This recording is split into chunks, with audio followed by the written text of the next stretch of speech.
That'll do. Hey, it's Julia from Cemeteries Down Under. Happy New Year, everyone. I hope everyone had a fabulous New Year and Christmas. We're back, and I'm stronger than ever, so you'll be happy to hear. I've come to the beautiful Point Clare, Central Coast Cemetery in the Central Coast because I've managed to collect some short stories of graves of the people resting there, which I think you might be interested in. So, and I thought you might want to get another listen to these cicadas. They're day and night. So if you ever come to Australian summer, be prepared to hear these guys. Every day from 5 in the morning until at least 10 at night. This is what you hear, and it can be deafening. But follow me. I'll talk about this gentleman and his family on the way to his grave. And if you're like me, you probably love walking around cemeteries and looking at stones and wondering, who are these people? What were their lives like? What did they look like? Well, this one was a very interesting person with a very sad story. So follow me.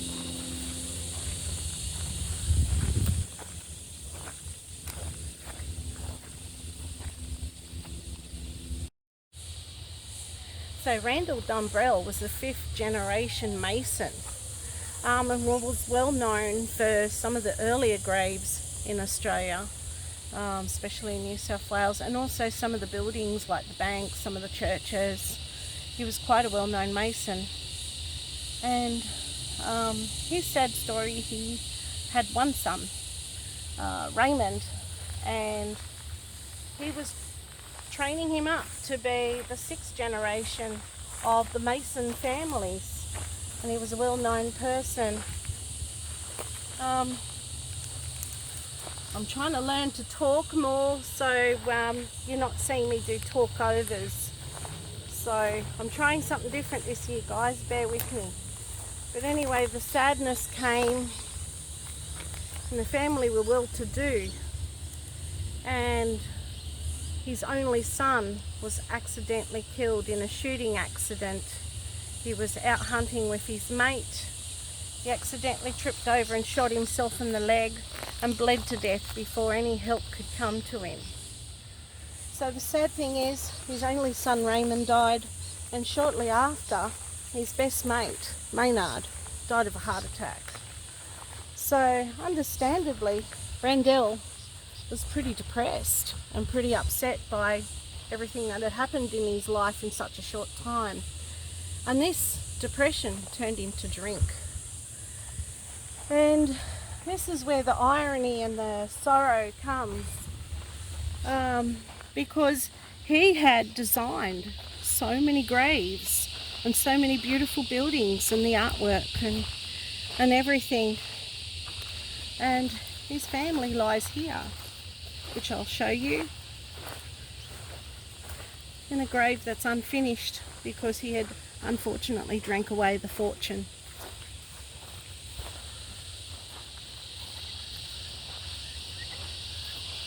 And you can see the name's Dumbrell, and I can read you their names.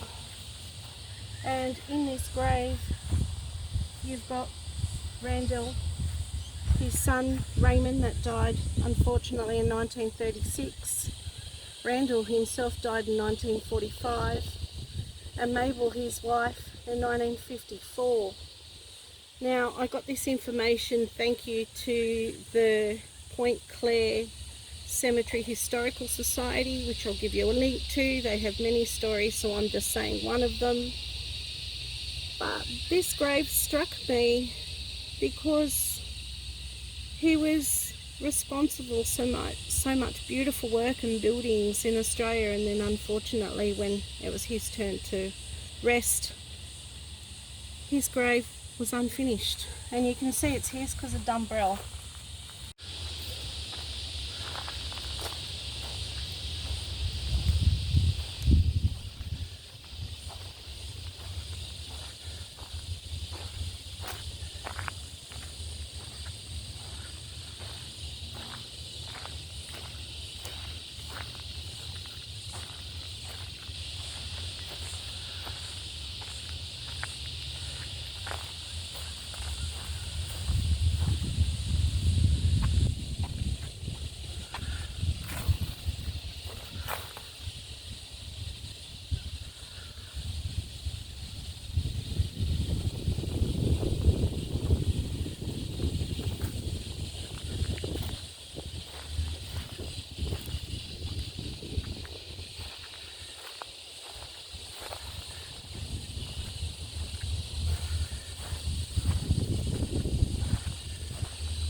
also in this cemetery at Point Clare is Randel Dumbrell's best mate, Maynard Wright. And it says, in memory of Maynard, beloved husband of Florence Wright, died the 9th of January 1944, aged 56. Now we know from the Historical Society and the records he died from a heart attack.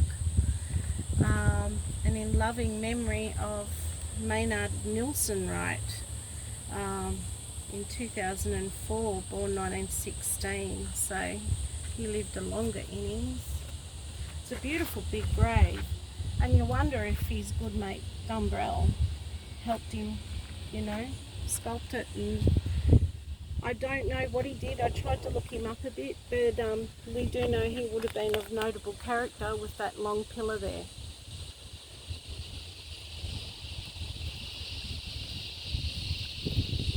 So on this side,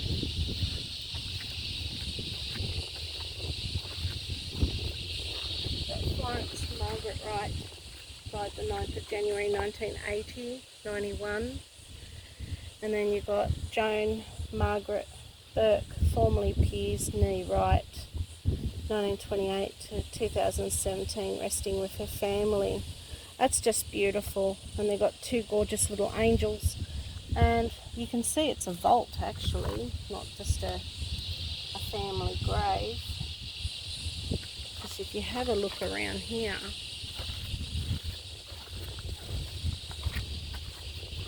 kind of quite high, and I'd say this would lift up. Maybe there's kind of like graves underneath, or even a room underneath.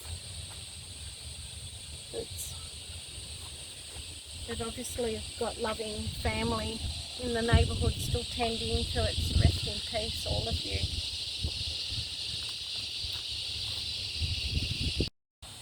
So I hope you like this short story. I have a few more in here before I move out of a different cemetery, but I'll be putting out a few every week, and if you like it, give me a thumbs up, even subscribe, that'd be great, cost you nothing, just press the click button, and any feedback you have would be also wonderful. Thank you, have a nice day.